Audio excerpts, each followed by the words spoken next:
Okay, let's run.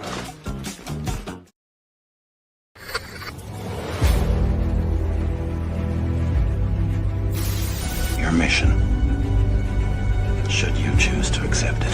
It's a quest. It's a quest for fun. Well, The Rock says, why don't we just cut right to the chase? Okay, now he wants to get together. Well, he wants to talk. I want you to do me a favor. I want you to tell all your friends about me.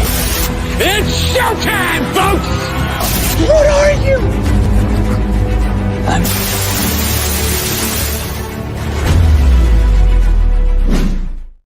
Happy New Year. Welcome to And I Quote. This is a weekly show where we introduce you to some of the best creators from all over the world, and we find out more about them by taking your questions. I'm your host, Ryan of And I Quote channel, and our guest on this episode, and I want you to remember this face here, okay? This is the woman behind the people, behind the people, behind the people, okay? Please welcome Prince of Prozone. Stacey is in the building. Hello, young lady. How are you? Hi. Thanks for the young. I appreciate it. I'm great. How is everyone out there? The whole, what, one person listening, maybe? Right now, live. But yeah, I'm doing good. I'm really good. And Ryan, you are doing okay. You're at least surviving the storm, right? Yes. We're getting through the snowmageddon that we had here in the Northeast United States. For those of you who are up in New York, Jersey, Maryland, where I am, and Peace then be with now, you. Yes, please, yeah, definitely. And then unfortunately, there's another storm that's just to the south of us in the Virginias and the Carolinas. They're getting hit with some really bad snow right now. So our thoughts and prayers go out to everybody who's struggling in the midst of that storm. Got a lot of friends and family down there, so we wish you all the best with that situation that is going on. But the good news is, in the meantime, you can warm up with a nice cup of coffee and a great episode of And I Quote. Do not forget to like and share this with your closest friends. If you watch us live or what is known as a replay, thank you for doing so. If you have any questions for the guest of honor, because Lord knows it's not me, it's her, let us know in the comments. Oh, Exactly. I know. I'm getting better at this job. Maybe I'll have one tomorrow. Let us know in the comments. Let us know in the chat. We're happy to take those as they come in respectively. With that piece of business out of the way, though, Stacey, what would you say are some of your favorite books or writers growing up when you were a youngling? Oh my gosh. Well, unfortunately, I was one of those kids that didn't really read that much when I was a kid. Until I was in high school. I actually started reading when I was in high school. There was this really great English teacher. Of course, there's always one, right? We all have that story. But she made us read, I think it was Pride and Prejudice. And at the time I was like, oh gosh, I'm gonna die of boredom. And I hated it actually all the way through it. But then the second book that she made us read was The Count of Monte Cristo. And I don't know, reading Alexander Dumas was kind of like an interesting, like, ethereal experience for me. I think that it wasn't until he was in the prison and he was having a conversation with the priest, and I realized what I was reading, that I was like totally enraptured with this idea of storytelling. And so I kind of gravitated towards classics when I was younger. When I say younger, I mean like teenager. And then when I was probably in the senior in high school, I discovered Dean Koontz. I started reading Dean Koontz, and I fell in love with the horror genre. I studied Mary Shelley. When I was in college, I actually found out I was related to Percy Shelley, which kind of took me down this like nice little hole of Gothic horror and figuring out like how Mary came to write Frankenstein and what her story was like, how her story kind of like was shaped by her childhood and everything. And then I just came to that experience helped me understand and know that the storytellers were often more interesting than the stories. And I really wanted to help authors like tell their stories. I wanted to help people like Mary Shelley, get their stories out there. And so that's kind of where I took my focus, is to the writers. And so that's why I do what I do. So yeah, now I work with writers. So I mean, while I love all genres, I can say honestly, I don't love romance. I will say I don't love romance. I do have some friends that tried to get me into the whole, Regency romance kind of genre for a little bit there. And I'll admit it was fun for while it lasted, but then, I immediately just started gravitating back to my thrillers and my mysteries and my, my horrors. But when it comes to authors and helping them write their stories, I'm all over the place. I have a team of editors so that I can help authors of all genres. But personally, I still love those mystery thrillers and those, believe it or not, nonfictions. I'm a junkie for business books. So there's that too. But anyway, that's kind of where I'm at. That's where I'm all over the place, I guess, for my favorite genres. Well, that's fair. I mean, two things come to mind. Horror. The horror. And then the other one is it's alive, it's alive. It's alive. It's alive. Yeah. And hello, handsome. I did see the originals. I did see the original Universal Monster films. The ones that stood out for me. I mean, Frankenstein was fine. It wasn't great. At least in terms of where I was sitting, because the ones I enjoyed the most were Lon Chaney Jr.'s The Wolfman, Creature from the Black Lagoon. Yeah. First one I ever saw. Yeah. What was it? The Invisible Man with Claude Rains, I think is great. That was pretty good. I think this film is a bit underrated. The Phantom of the Opera with Claude Rains. His Phantom was probably the scariest of all of them. I think more the modern ones are always more romantic looking, but his was more, you're right, more monster-esque. Yeah. But yeah, very good stories. My first horror movie though was Poltergeist. Oh my gosh. Yeah. They're here. Yeah. They're here. It was terrifying. Great. That's one of my favorite scary movies actually is Really? Yeah, it is because I'm not the biggest fan of the horror genre. I'm not, but I do respect it as a genre. But one of the first horror films I remember seeing, because you're like, you got to see the classics. And one of the first classics I ended up seeing at this particular time was Poltergeist. And I thought to myself, this is scary as all get out, but it's one of the best ones I've seen thus far. So well done. This house is clear. This house. Yeah. In fact, I've used that quite a bit. I finished a novel and I'm like, this house is clear. Yeah, so I feel, Stacey and I have known each other for 2.5 minutes, and I feel like we're kind of cutting the same cloth because I can quote stuff, and then for the most part, she can keep up with what I'm saying. Gen X. Exactly. So this is one of the things that works. Tyler, Ashley, are you listening? Because here's the thing. Now, here's the thing about Tyler and Ashley. I love them to death. But Tyler, when he told me that he has never seen the iconic 1996 motion picture called Swingers with Vince Vaughn and Jeff Howard, because I kept telling him, T.G. Brown, you're so money, you don't even know it. You're like a big bear, man. And he's like, what does that even mean? And I said, Tyler, you got issues, man. And you need to you and Ashley need to sit your keisters down for a date night and watch this comedy. Watch Swingers, yeah. It's hilarious. It's hilarious. Yeah. It's endlessly quotable. And Tyler says, all right, I'll get to it. And it's been like, 6 months since you and I have had this discussion, Tyler? And you still have not seen the flippin' movie. Oh no. Yeah, Tyler, well, I'm the worst too. Like, it's been a long time since I've actually got to sit down and watch a real movie. Last night, my daughter went to go see the new Markiplier movie. Iron Lung. Oh, yes. Did you hear about this? Yeah, he just released it. Yeah, and I'm really, I have to say, shout out to Markiplier. He doesn't know who I am, and I, would love to talk to the dude, but honestly, he, that's an indie bootstrapped movie that he did not expect to do what it's doing. And if you want to support indie authors and indie projects, man, go watch Markiplier's movie. My daughter came back last night from it and she said it was a great story. It was a really great story. It's based on a video game. It was really good. So yeah, I'm going to have to go see it. But a horror movie. Yeah, for sure. Right. Within the genre. Yeah, I'm going to have to add that to my list. T.G. Brown, watch Swingers for Pete's sake. Otherwise, you're not going to be my brother anymore. But anyway, aside from me throwing T.G. Brown under the bus, don't worry, T.G., I do it in kindness, okay? I don't do it as a form of hate. I can never hate you, buddy. No, I'd have to kill you because I love the man. I know. Sincerely, there's a word for you. What would you say were some of your favorite movies, past or present, other than a few you just mentioned? Oh, my gosh. Okay, so... Dude, I can go down this rabbit hole with you.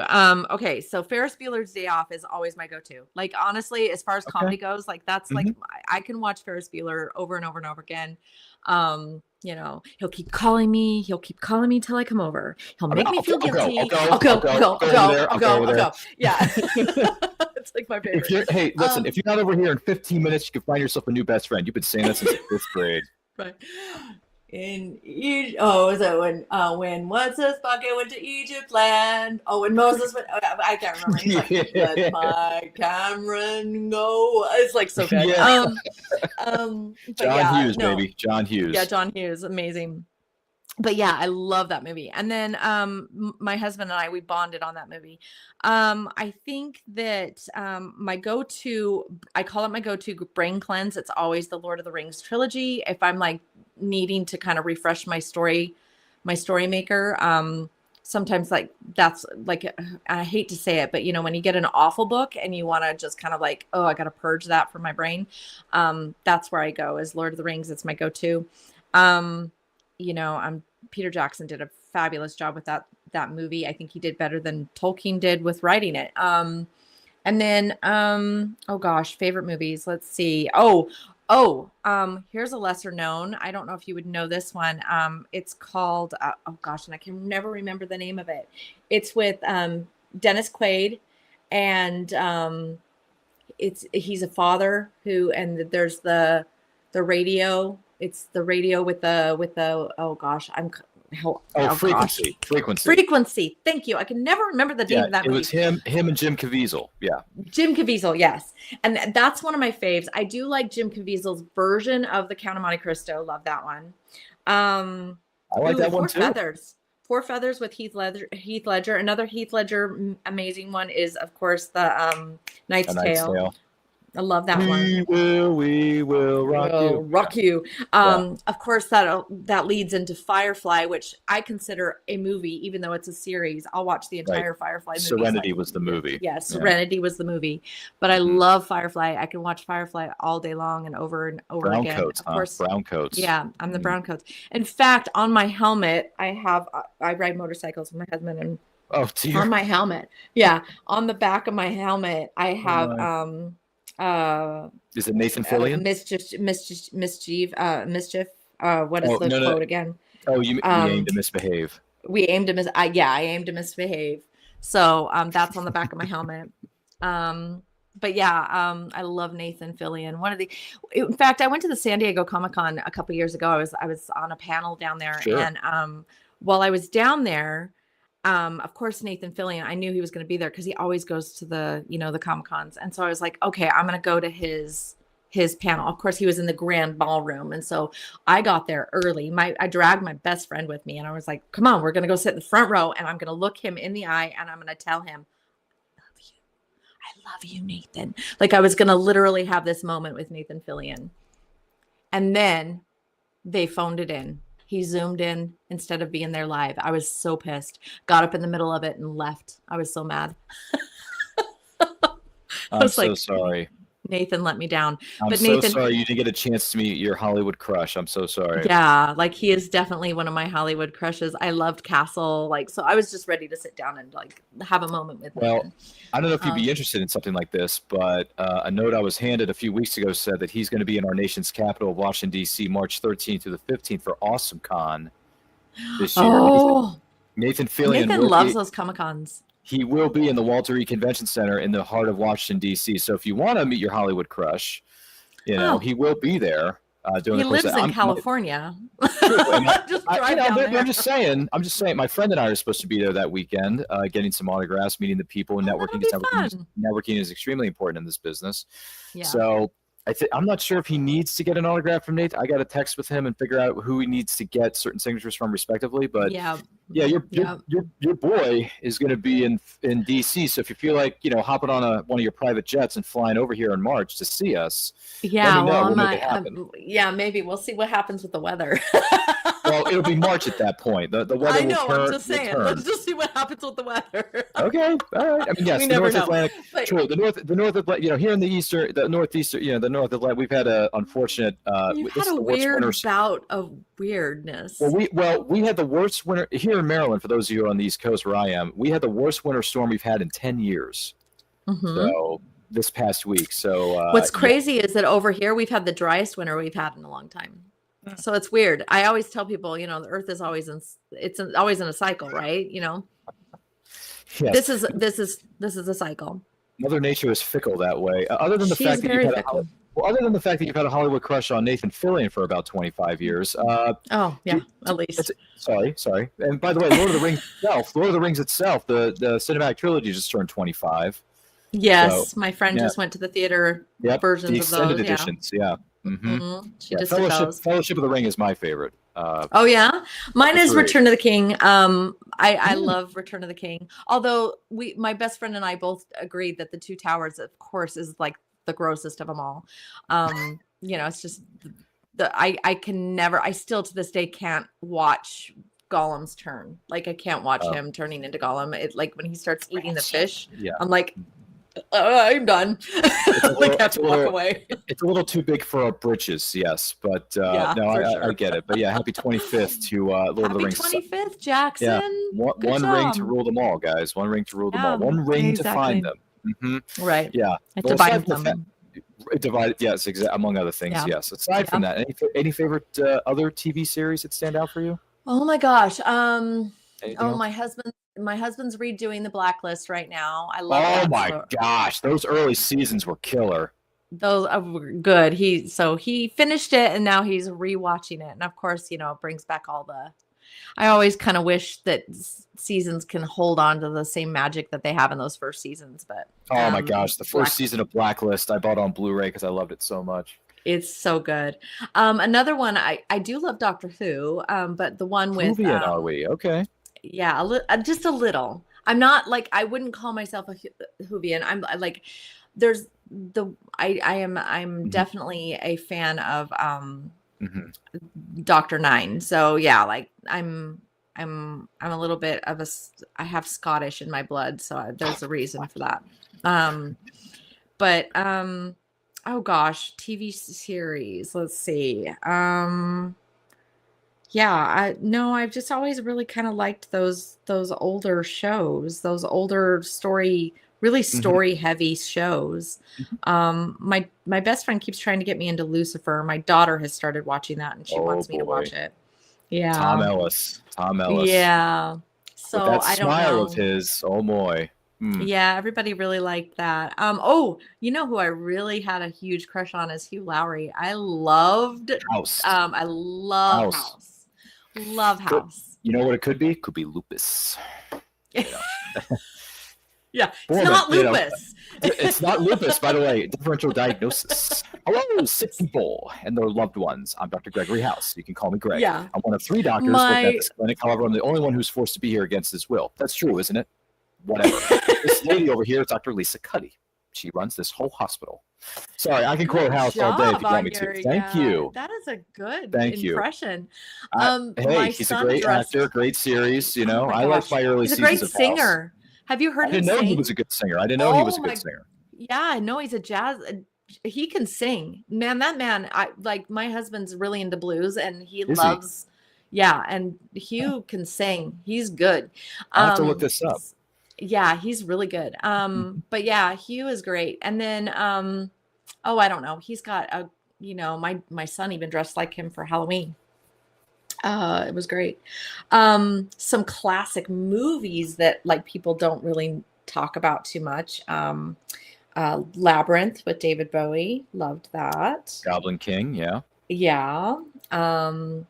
Yeah, gotta love that movie. 14-year-old Jennifer Connelly before she landed that role in Rocketeer 8 years later. She was so adorable. She was adorable. She still is adorable. She was great in Maverick. I thought she was great. Top of Maverick is Penny Benjamin. Yeah, she was amazing. And then I don't know. Gosh, what are some others that I just can't get enough of? Oh, I'll watch them all day. Oh, here's one. Court Jester. Never saw it. There's one. Haven't seen Danny Kaye. Danny Kaye. He starred in The Court Jester, and it is probably one of my favorite. The Vessel with the Pestle is the brew that's true. It's so good. It's got Angela Lansbury in it when she was a hottie. Really? Yeah. Long before she was on that television series, Murder, She Wrote. Yes, long before that. She was a very beautiful kind of starlet at her in her heyday. So yeah, it's good show. And then I love just bringing Danny Kaye back forward. He did a version of the Walter Mitty The story. Secret Life of Walter Mitty. Yeah. Yes. And then of course that's based on a short story that was written way back in the day. And then I love one of my favorite versions of that though is the more recent one that was done by Shorty McFester. What's his name? He's short, very, very short. Oh, he's funny as crap. Cannot remember names very good. Boy. He went to oh gosh. Hold on. I'm gonna look it up because I can't handle it. Pretty sure it's not Danny DeVito. No, it's no. Not Danny boy. It was oh gosh, Ben Stiller. I saw his face and I was like, yeah. Really? Have you not seen that movie? No. Oh, you have to watch that one. I mean, I know who Ben Stiller is. I grew up watching his movies as a kid in the 90s. I mean, clearly Heavyweights is one of the best comedies of all time. Yeah, and no. Ben Stiller headlines that as Tony Perkis Jr. So, Ben Stiller is one of those that you got.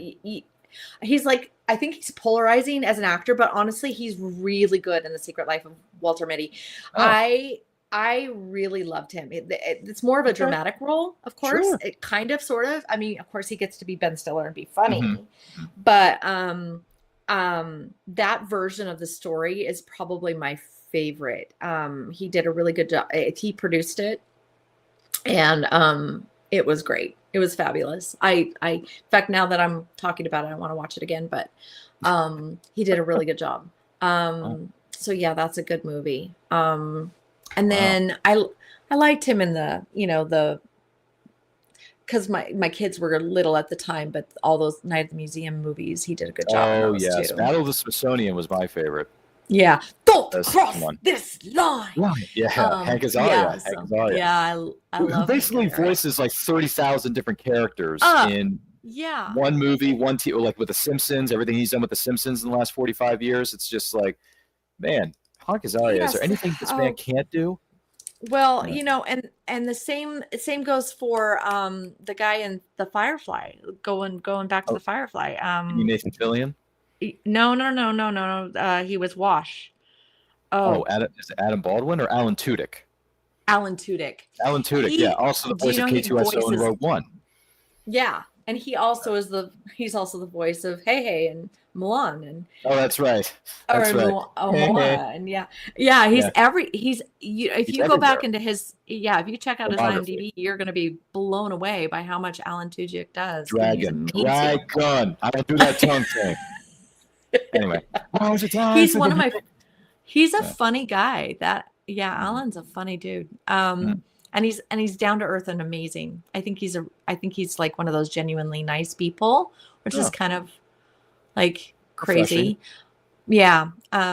Which is another reason why, I mean, if we want to go to another actor, that's just one of my favorite humans that I would like. One of those people that he's on my bucket list of people to meet before I die is Keanu Reeves. Oh my God. I would lose my mind. I'm looking at Neo. I'm looking at Jack Traven from Speed, one of the greatest movies of all time. Not just action I love movies, Speed. I love Speed. Here's the crazy thing about that movie. So I never saw it as a kid. Never saw it. But then a couple of years ago, my friends and I were having a discussion. They were like, "Hey, Keanu Reeves came up in the conversation. I don't know how it came up, but it just came up." And he's like, "Oh yeah, Speed is great." I'm like, "What are you talking about?" Speed, the one with the bus. I'm like, "Yeah, I've heard of it, but I never saw it." It's like, "What?" So my friends were like so ticked at me. They were that's Sandra Bullock, like at her beginning. I've had a crush on Sandy B since '95's The Net with that girl from the bus. I have a crush on Sandra Bullock. Even at this age, okay, I admire that. But anyway, my point is, my friends were like, "You have to see this movie." So I sat down, watched it. I think it was either on digital HD or whatever it was, or DVD, whatever. And as soon as the movie was over, my jaw was on the floor for 6 weeks. We had to call an ambulance to come in and scoop me off the floor. And I said, "This is one of the greatest pieces of cinema I've ever seen in my life." And I waited 35 years to see this. This is ridiculous. I started seeing it when I was 12. And the theme song by Mark Mancina, I think it was, who did the song. I mean, dun, dun, dun, dun, dun, dun, dun. I'm just like, this is prime action adventure, like explosions everywhere. Sandy B driving the bus, Dennis Hopper. Crazy people no. Poor people are crazy, Jack. I'm eccentric. I'm just like, how, like Dennis Hopper.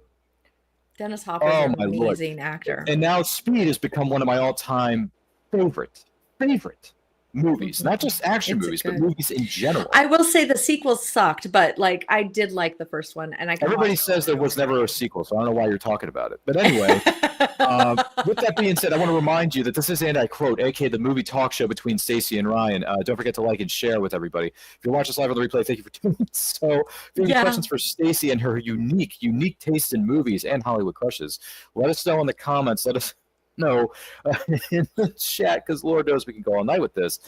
So, just out of curiosity, though, when did you start writing or editing? When did that happen? Oh, you know what? It's actually later. Well, I was a kind of an editor throughout my whole life. I starting at a really young age. When I got out of high school, I went that what do I want to be when I grow up kind of thing. And I went to school. I was actually in pre-med. I was determined to take ultrasonography of babies' hearts. I wanted to like do cardiology so bad. The heart, I love that organ. It's weird to say that, I know, but it's like one of those things where the heart is an amazing organ. And I was obsessed, and I wanted to take pictures of the heart, and I wanted to do this. It was a passionate like thing for me. So I started working for a cardiologist, and I realized they're assholes and I don't like them. Sorry, you're going to have to bleep that. If you're listening live, I apologize but surgeons are horrible humans. They're amazing, but they're horrible. And many clients of mine are doctors, and we've had this conversation. It's pretty funny. But anyway, yeah, so I decided, maybe working for these types of people, not my cup of tea. I don't like working for people who are mean or have God complexes, which strangely enough, I'm still working with authors, but it's a different kind of God complex. But anyway, so I decided that I needed to get out of that, and I started working for a company called Davy Tree. They are a huge company. I'm sure you guys, they're kind of like the trucks that you see but don't see. They're your tree guys, and they have two different divisions. They have a residential, like commercial division, and then they have like a utility division. And I worked for the commercial division in Las Vegas, and I absolutely loved it. I was their office manager at a very young age. It was like multi-million-dollar office. And I, at a very young age, got thrown kind of like into the fire as far as like running businesses and understanding how to actually manage and run huge offices. And this one, and I say it was a huge office in that I was the sole person in there running the place. But as far as like the office and the back office stuff, customer relations and all that stuff, but I worked in this office full of men, and I hate to be, it kind of sounds egotistical on my part, but I realized at that moment that I really love working with men. There's a different mindset that I noticed that they had, as opposed to working in that office full of women with those cardiologists, is that men, they can get mad at you and then it washes off their back 5 minutes later. Like, it's just, the grudges weren't there, and there was no pettiness. And there was respect. Like, they respect me for what I knew and what I could do for them. And I absolutely loved it. I got on, it sent me down this like business route where I was just like, oh, I want to run businesses. And so I worked for them for quite some time. Got into finance actually for some time. I started selling mutual funds and insurance policies, and did that for a little while. Realized I really liked running my own business.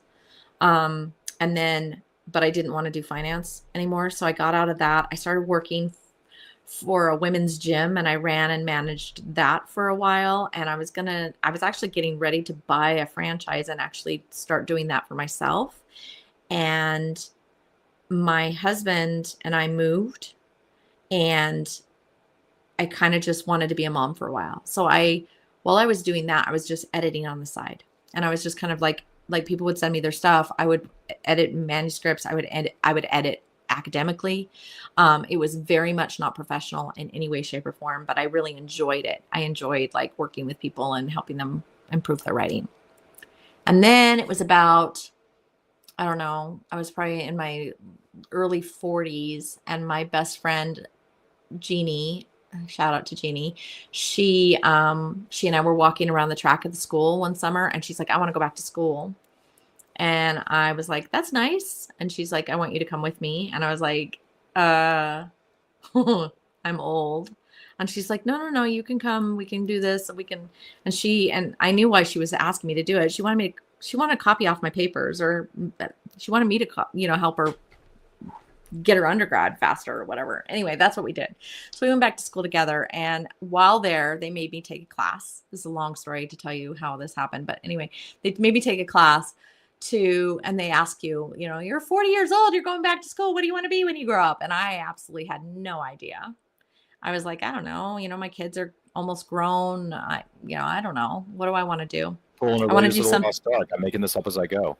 Yeah. I was like, and this is kind of the way most of us start out our lives, like, ooh, I'm going to do this. And then of course we always go, I'm doing something completely different now.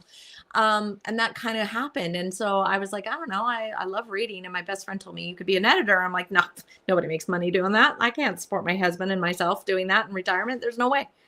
And she's like, yeah, people make money. And I'm like, I'm not moving to New York, and I'm not moving to LA. I refuse. And she's like, you can do it freelance. And she was the one that was like, Stacey, come on, you can do this. And so I looked into it, and sure enough, I was like, okay, well, I'll try it. I can run businesses. I know how to do this. So I kind of went on a different route than most editors. Editors sometimes they think they have to get a writing degree, and that's not what I did. I actually read a blog from a and I don't know who it is, and I would love to credit her, so I'm gonna have to go down a deep dive one day and find out who this was. But I read a blog from a woman who worked at Penguin, and she had been asked this question, like, how did you become an editor? And she said that she wished she'd gone back to school, or she'd wished that she'd gotten the degree, a communications degree, instead of an English degree. And I was like, well, I'm in school right now. I'm going to do that. So I got my communications degree. And then I also got my, minor in business, and came out of there going, okay, I'm an editor now. What? And I have a really dear, good friend that writes horror. His name is Michael Brent Collings. He's an international bestseller. Love him. I'm sorry about my dogs, by the way. They're about to get mad because somebody came downstairs. But anyway, he asked me if I would go with him to a Comic-Con and help him man his booth. And I said, sure. So I'm sitting at the booth with Michael Brent, and this weird little man comes up to the table and starts giving Michael Brent a hard time. He's like, I bet you haven't even won a Bram Stoker. And Michael Brent's like, I've been nominated for 4. And because I'm loud and obnoxious and stupid, I got up and I was like, boom, in your face, loser, you're dumb, get lost, and I was kind of being the silly. And the guy, like, the rest of the day, he kind of like followed us around, and he kept asking me, like, what do you do? What are you doing? Finally had the guts enough to just say, I'm an editor. And I wasn't, but I was like, I just said it. And he's like, oh my gosh, I have 3 books. And I'm like, that's nice. And he's like, no, I want you to edit them. I'm like, I don't have any experience. Like, I'm zero, ground zero. He says, I'm willing to let you guinea pig on me. I'm like, okay. So I did. And I edited those horrific little books. And to this day, some of the biggest, I will say, probably the greatest and the biggest mistakes I've ever made in my life. But, and they were horrible. They taught me everything of what not to do, but it did get the ball rolling. And so from that point on, it was literally just client after client after client.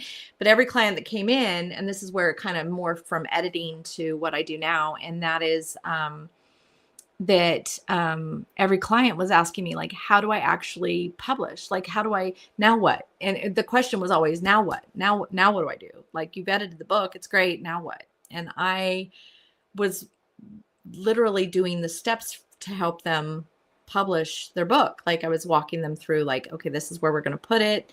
Of course I was making mistakes along the way, because you always do, but like, I learned how to do each of these things. And, now on average, I'm publishing between 20 and 30 books a year for people.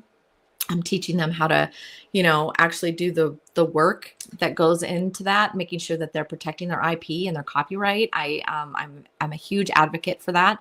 I teach authors how to maintain and run an author business. And that's, so not only am I edit and I'll read, but there, like I said, there's a lot of genres out there that I don't specialize in. And I wanted to make sure I could still help those authors that wanted help in those genres that I don't know very well and that I'm not familiar with, but I needed editors to help me with that. So I've partnered with a lot of editors. They work for me, and I run them through my system. And a lot of my authors, my clients, they stick with me because I help them throughout their entire author career. So I have like my second author that I ever worked with, I still work with them. In fact, we're in the middle of editing his 10th book with Print to Pro, and I just absolutely love what I do, because and this is kind of like my why, but when I think that nowadays a lot of times people feel like they are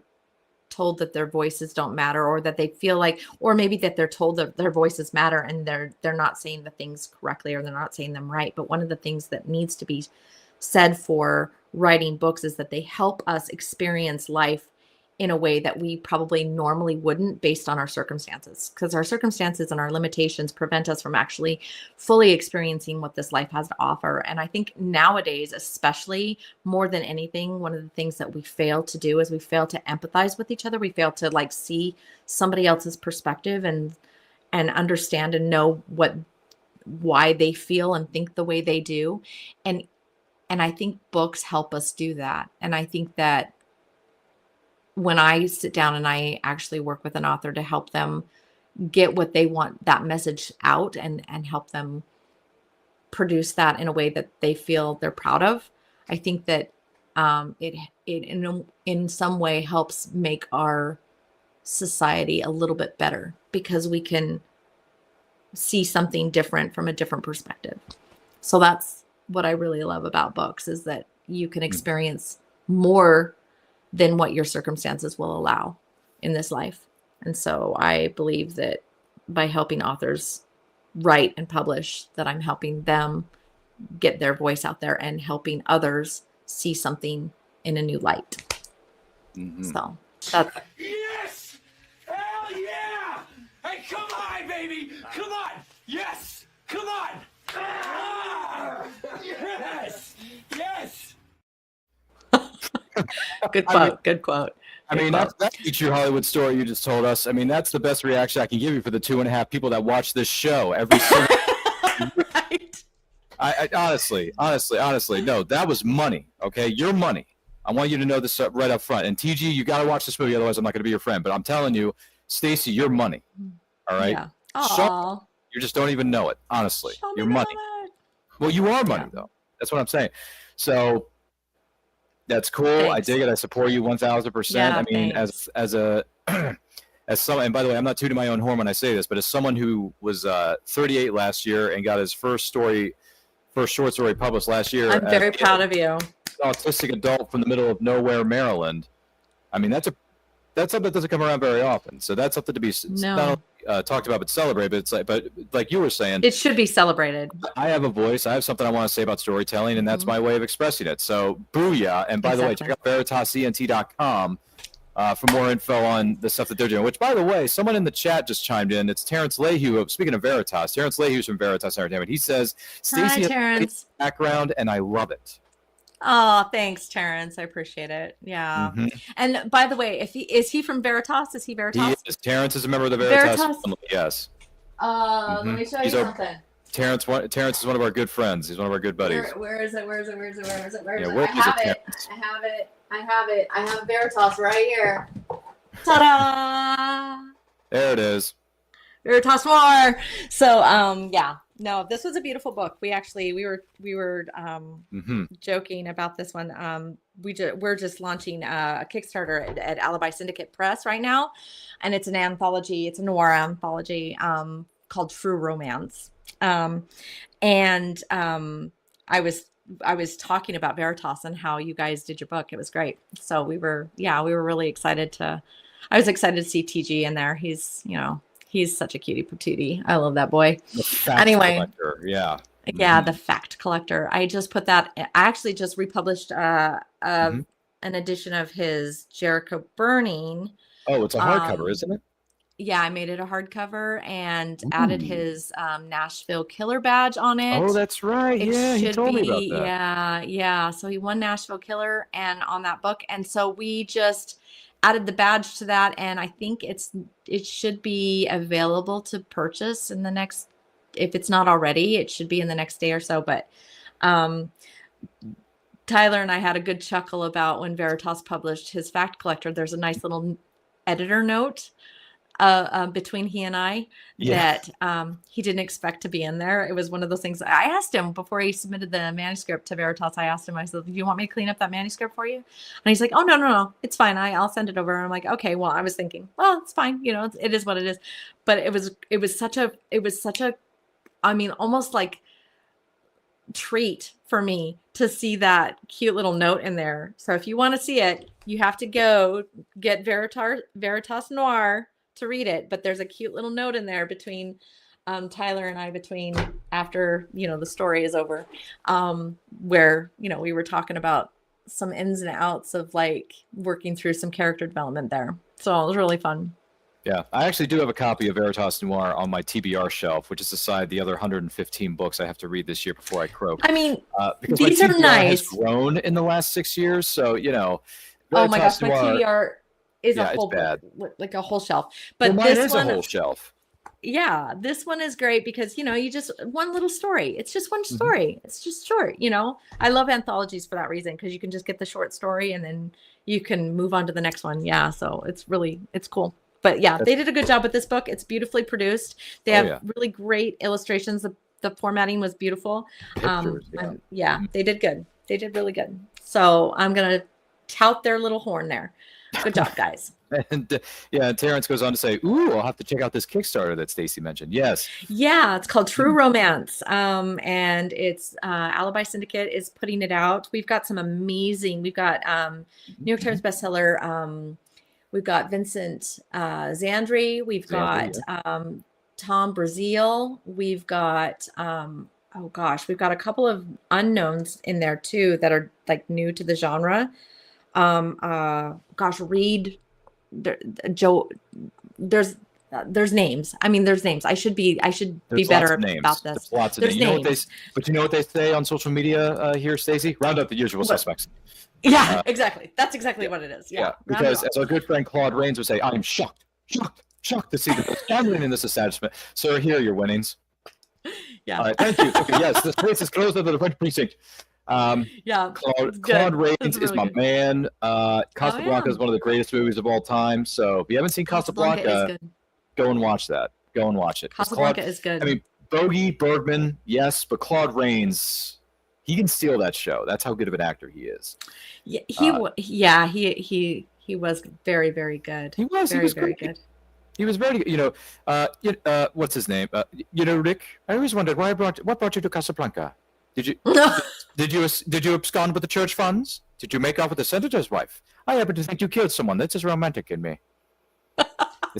Good job. That's Thank you. fabulous. Yes, thank you. Thank you, Stacey. And by the way, I'll be here all week.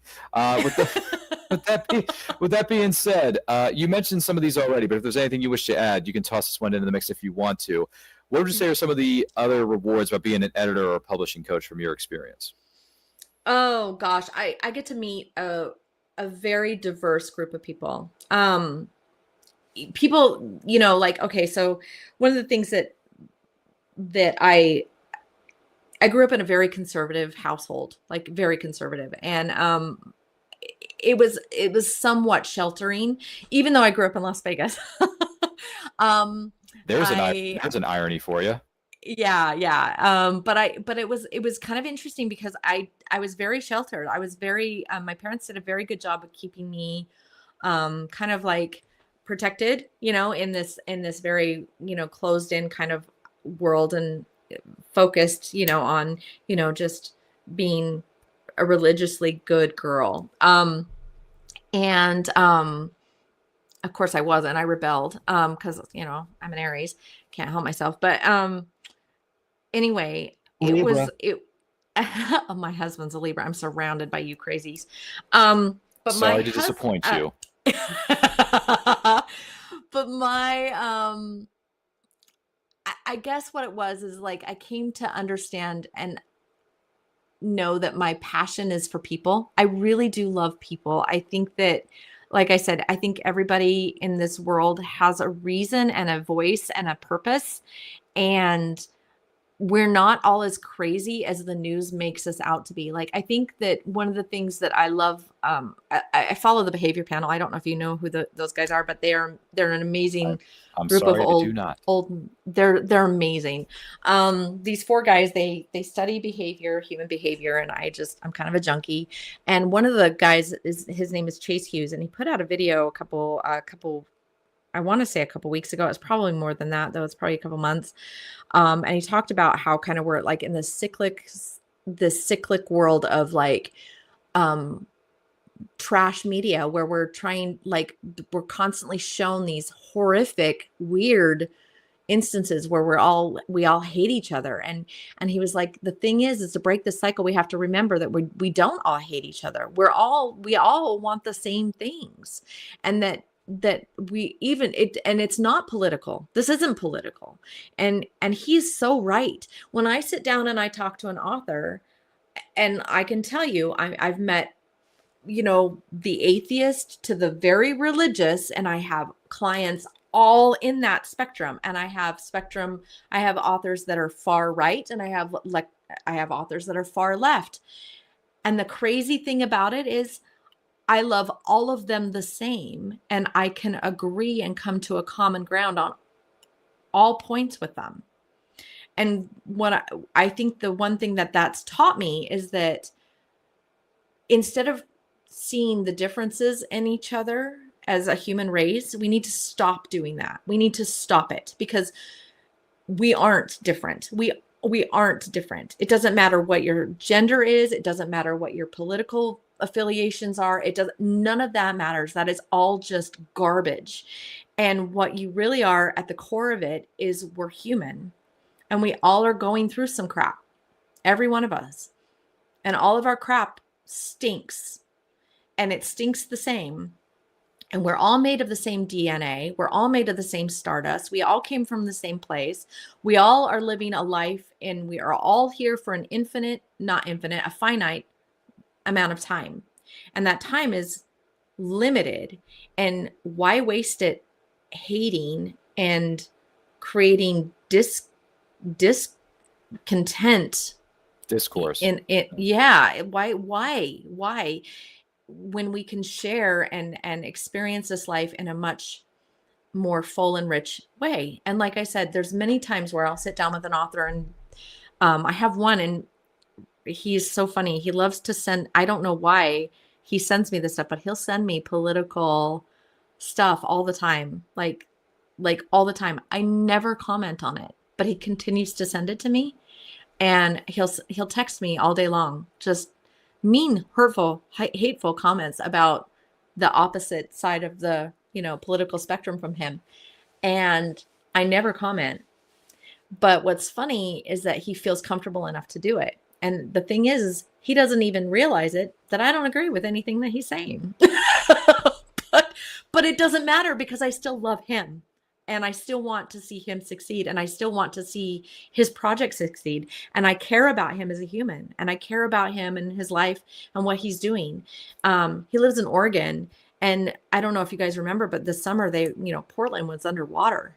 And I was terrified that this man was going to be homeless, because I had no idea where he was at or anything. And I contacted him, and I was like, are you okay? Can you just let me know if you're okay? And I was this close to offering, do you need to come to Idaho for a minute? because I was worried that he was underwater, and it would have been chaos had he come to stay with me, because like he's autistic, and he says what he's feeling, and it's very different than some of the feelings about that. Yeah. So, and his political sitting, his political His stance, thoughts and feelings, is a little different than the people that I associate with. Right. So it would have been fireworks, but I didn't care. I care about this person. And I think that that's the problem that that this world right now kind of generates, like this whole world of like, let's just get everybody outraged. And I'm tired of outrage.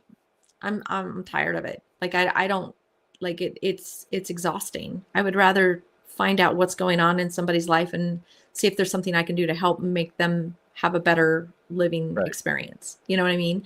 I think I that get that. Yeah, life's too short. The older I get, and you and I are only 2 months apart, but still, I'm realizing in terms of age. Sorry, but I'm just saying, the older I get, the more I realize there's only so many hours in the day, and we're not going to be here very long. To be perfectly honest with you, if I've learned anything in this life, it's that the older I get, the more I realize time is going faster.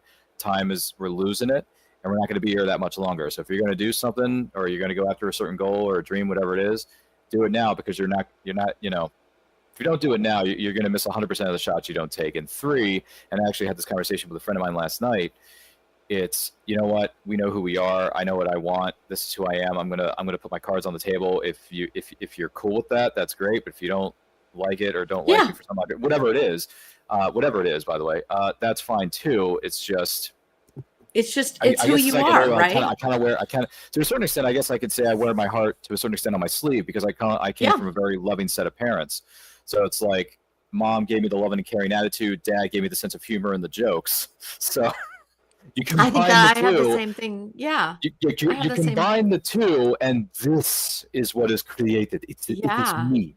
So it's like, if you can handle the truth, like Jack couldn't, but if you can handle the truth, then that's great. But if you can't handle the truth, then the exit door is over there, and don't let it hit you on your way out. Can you dig it? I'm just saying. Yeah, I can. And like, the thing is about it too, is like, this is the other side of it, is I think as we get older, I mean, this is kind of one of the things that I recognized in myself, but I think as we get older, we come to this realization that, this is who I am. And I think I'm okay with that. I think I'm okay with the skin I'm in. I think I'm okay with, I heard a quote from Pam Anderson. She looks much different than she did when she was on, the Baywatch. Yeah, Baywatch. Yeah. I think she started wearing makeup, didn't she? Yeah, she did. She stopped wearing makeup. One of the things that she was saying is that she's kind of like come to see beauty in all its forms now. And I think that's kind of one of the things that you kind of do as you get older. You kind of get more comfortable with this is who I am. So you're right. Like, if you don't like it, it's okay. I'm okay with you. I'm okay with being the villain in people's stories. Like, and I know I am. In fact, there's, I took in some foster boys a couple years ago, and I became a villain in that their father's story, right? Like, I was the bad guy. I still am. But, I was also the hero in those boys' stories, right? So I'm okay with that. Like, and I think as we get older, we kind of become okay with that. And I think that that's okay. I think we need to kind of, and not be unashamed, because I believe that some healthy doses of shame keep society in check. But I will say, be unabashedly like forgiving in the way that we are. Forgive who you are and just accept that, and be willing to, okay, I don't like that about myself, so I'm going to change that. But also, I also know that I came from this past, and this past has shaped me in the way I am. It's one of those things where I wear my scars and my wrinkles proudly. I have this really great hairdresser, and she's always telling me, you could go get that Botox, oh geez, you could go do that and kind of smooth that out. And I'm like, I could, But each one of these is a smile, a wrinkle, a frown, a scare. This is a sadness. This is a concerned. This is my face. This is who I am. And I think I'm just going to wear it. I'm going to wear it. I'm not afraid to wear it. It's And your that- allure, and my that's twinkle. everything. My face is my livelihood, Jerry. Yeah. Sorry, that's Kramer right? talking to Jerry, but yes. Right? Yeah. Right. Because I grew up watching Seinfeld because my older brother got me into Seinfeld's great. Seinfeld. Because I'm the youngest of my family, so my two older brothers, by the way, they're the ones who got me into that. Yeah. Yeah. I got to dance like Elaine every once in a while. Oh, you got to do, yeah. Have you ever seen Elaine dance? Elaine dance. Anyway, oh my Lord of mercy, I love that sitcom so much. Why is the floor all wet, Todd? Honestly, no, Mark. And that was like right as they were filming, or right before they started filming Seinfeld. Julia Louis-Dreyfus at the Christmas Vacation. I'm thinking to myself, she plays a spoiled rich neighbor in this movie, and then she turns into Elaine Bennis 2 minutes later for 9 seasons. By the way, 9 seasons of Seinfeld. And I'm thinking that's range. So she's amazing. She always has been.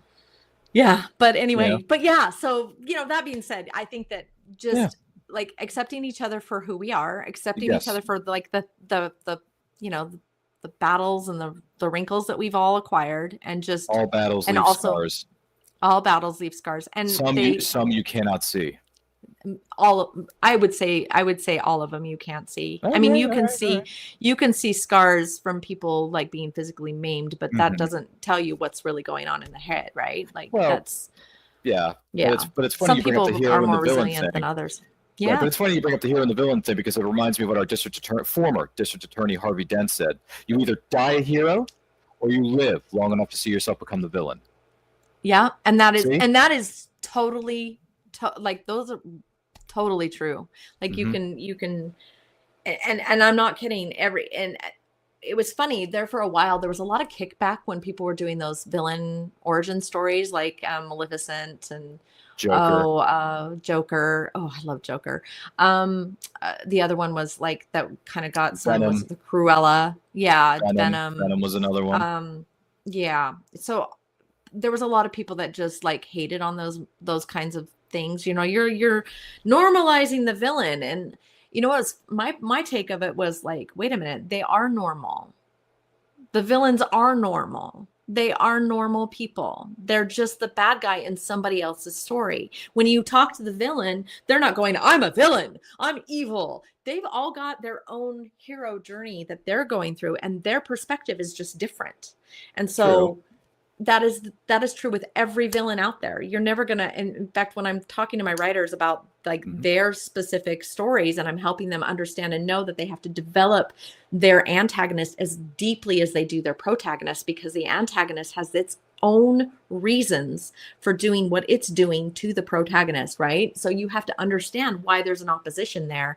And it tells you not only more about the hero, but it tells you a lot about how the hero could be the villain's villain. Do you know what I mean? So it really helps people understand and know more depth. It gets more depth into the story, and it actually helps us see into ourselves, right? See a little bit more about ourselves. There is the old expression, every villain believes he's the hero of their own story. So they are the hero in their own story. So yeah, it's very much what I love doing. I love those heroes, those villain flip stories, because it really kind of gives you that other perspective. Well, welcome to the dissertation of storytelling here on this episode of And I Quote, hosted by Stacey, Printer Pro, because she doesn't need me here. I don't even know why I'm doing this. She can run the show for the next 20 years. She doesn't need my help. But in case anyone's wondering, you are the show, Ryan. Am I? Yeah, Anyway, you are. But in case anyone's wondering, don't forget to like and share. If you have any questions, let us know in the comments. And if you're watching us live or on the replay known as Memorex, thank you for doing so. Yes, I remember Memorex. I was there, guys. I was there. On the flip side of the coin, though, speaking of villains, what are some of the biggest challenges about being an editor or publishing coach? I would say working with authors that cannot and are not coachable. That's probably my hardest. That's the biggest challenge. It's amazing to me how often I run into some authors that there's ego involved, right? There's always ego. But it does feel like sometimes when you're working with an author that is not coachable and not teachable, And it makes this job really, really difficult because it's just I can't I can lead a horse to water, but I can't make him drink. It's like kind of that thing. And when I've had those moments of like we're at an impasse and I can't get past it, and we've had to part ways, or I've finished a project that I'm less than excited about because I know it could have been so much better. It makes things hard for me. I think my heart breaks a little bit when I do those, but again, it's not like I don't have 15 others waiting for me in the wings, because I do. It's just more of one of those things where I don't like relationships to end on a sour note. And so when they do, it kind of breaks my heart a little bit. But that's the only thing that I think would be challenging. I would say technology marketing is always the biggest thing. So authors are always struggling with the marketing and getting their words actually noticed, and knowing how that magic works is like impossible. So I don't know everything. And so that's why I have a network of professionals that I draw from frequently. And so I do love that aspect of this business because, like I said, I'm a people person. So I just love the people that I surround myself with, which, are much smarter than I am. And I love all of them. But I would say the challenging aspect is when you come to work with an author that is not willing to see their own weaknesses and are not willing to lean on your strengths to help them. I guess that's the hard part. Gotcha. Yeah. Gotcha. Yeah. I understand that part. Yeah. Any advice you would give to aspiring editors or coaches out there? Aspiring editors. Oh, if you're aspiring to be an editor, just jump in. I met this really sweet gal at Author Nation last year in Vegas.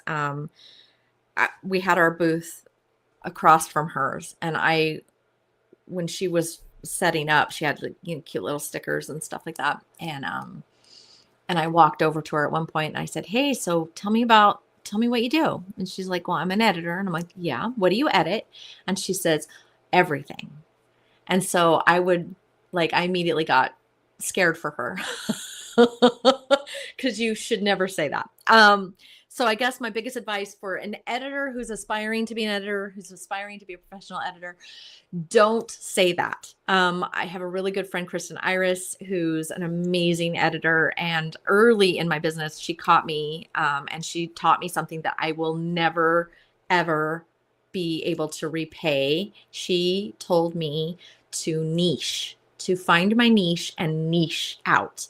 And I'm so glad she did that because I thought that it would limit my world and it would close doors, and it actually didn't. It actually opened doors.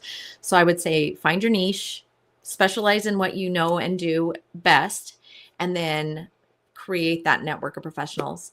Join groups, join organizations, join alliances. I'm a member of ACES. I'm a member of EFA. I'm a member of the local guild. I surround myself with professionals often. And I think that that's probably the best advice I can give you if you're an aspiring editor and coach, is surround yourself with people that are smarter than yourself so you can be smart too. The more you know. Yeah. Exactly. Exactly. Yeah, you remember that. And here's something else, because you brought this up earlier. So you said you like connecting with people and all that kind of jazz. Is it fair to say that you are the new people's champion? Is that who you are, Stacey? You're the people's champion? I would say that, yeah, when I went from Edits by Stacey, which is my founding company, and I still have it, it's still my LLC. Okay. And I created Print to Pro. I created Print to Pro specifically because of my network. I would say that I wanted to champion more than just editing. I didn't want to be just an editor. And I knew I wasn't. So I had to create a brand that was going to be more, embodied more the bigger picture, I guess. And so that's what Print to Pro is. And so, it's just, taking those ideas and actually becoming a professional author, and making this bigger than your just your idea. That's why I do what I do. And so, yeah, I would say that. I would say I'm a champion for people. I'm the gladiator. Like, are you not entertained? Exactly. Are I was you going not to say, entertained? are you the one who takes off thy helmet and says, "My name is Maximus Decimus Meridius"? Yeah, exactly. Father to Oh a my murdered gosh. son, husband to a murdered wife, and I shall have my vengeance in this lifetime. I shall have my vengeance. Yes. Exactly. Oh my gosh. Yeah. Gerard Butler, probably. I mean, what the Gerard biggest jerk in Butler. the world? That's not who that was. That's Russell Crowe. You're right. It's Russell Crowe. Russell Crowe. One of the biggest jerks in Hollywood. Jeez. One of the biggest jerks in Hollywood, but also one of the best actors. You know what I mean? Like Russell Crowe. Have you met Russell in person?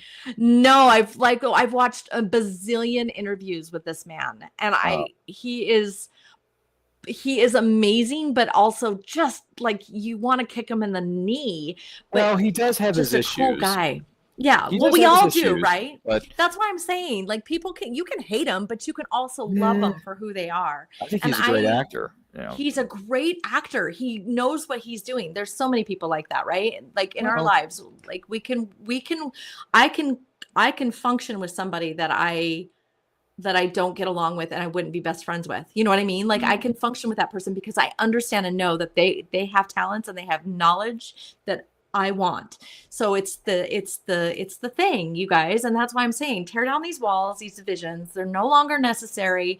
We're done with this crap. We're grown-ups now. Like, be a grown-up and treat yourself with respect and treat others with the same respect. Treat yourself like you want to be treated. Like that was the Gen X rule, right? Like when we were kids, you want to be treated well, you treat your others like you want to be treated. That's the golden rule. And I would hear my grandmother say it all the time.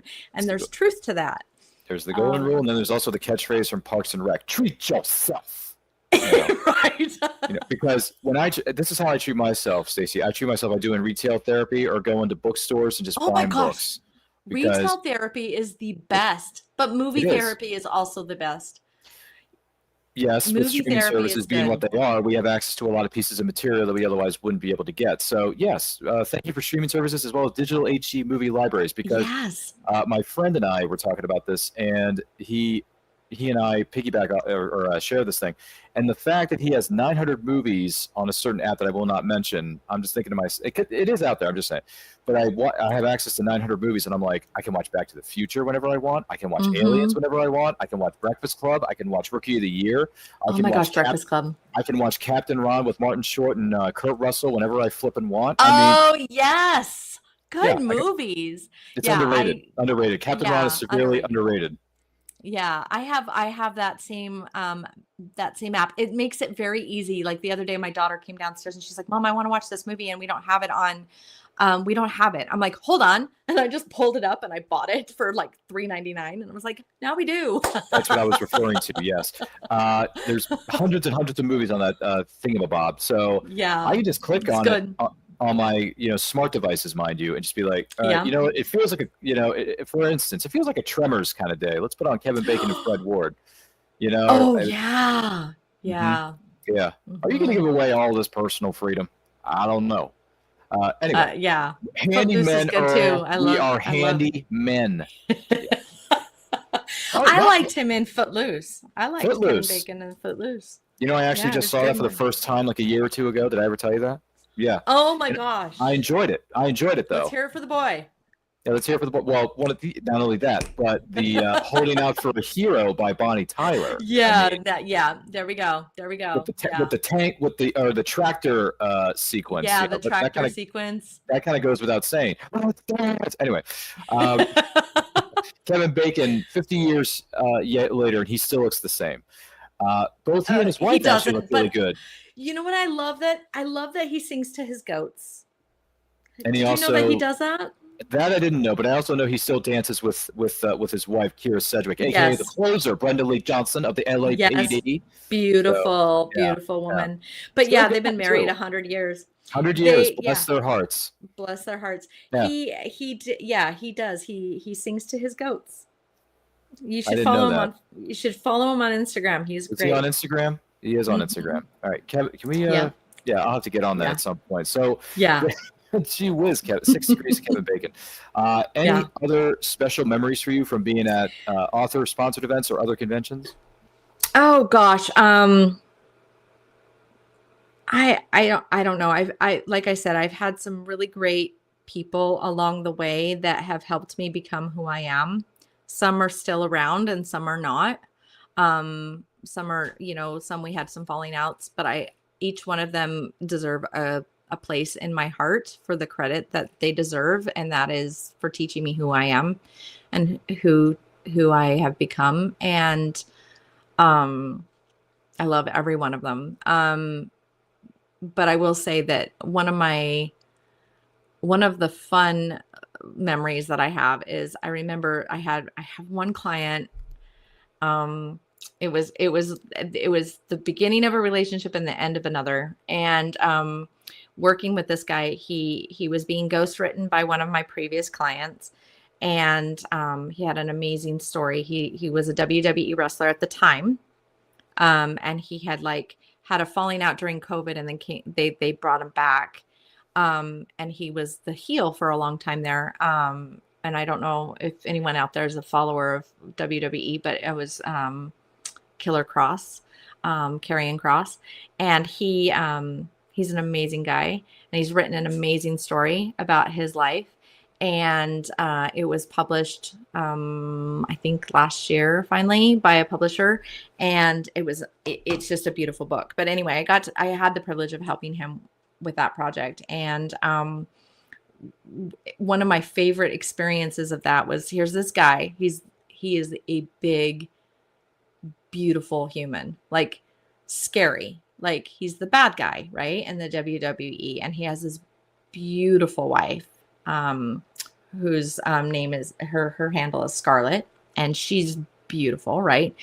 So there's two beautiful humans, and you would think that they would have all the confidence and have it all figured out. And I remember having some really, really nice conversations with him where he was very raw with me and very concerned about making sure that his story was being told in the way that spoke about him and his heart. And he did not, in his words, he says, I didn't want to come across as an asshole. He's like, I don't want to be an asshole. And I thought that was really, really funny. But at the same time, it really kind of taught me something about all of our authors, right? That they all have vulnerabilities. They're all naked when they're writing these stories. They're all exposing themselves in ways that leaves them vulnerable in one way or another. And I feel like this big, beautiful human who I thought had everything figured out and couldn't possibly be ruffled, his feathers couldn't possibly be ruffled.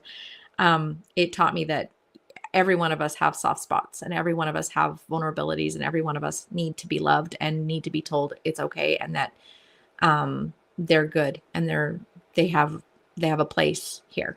And so I will say that ultimately that culminates every relationship I think I have with every author that I work with, is that they all just need to have that same reassurance that they've got a place and they've got a spot and they've got things to say, and that those things are valuable. And write it down.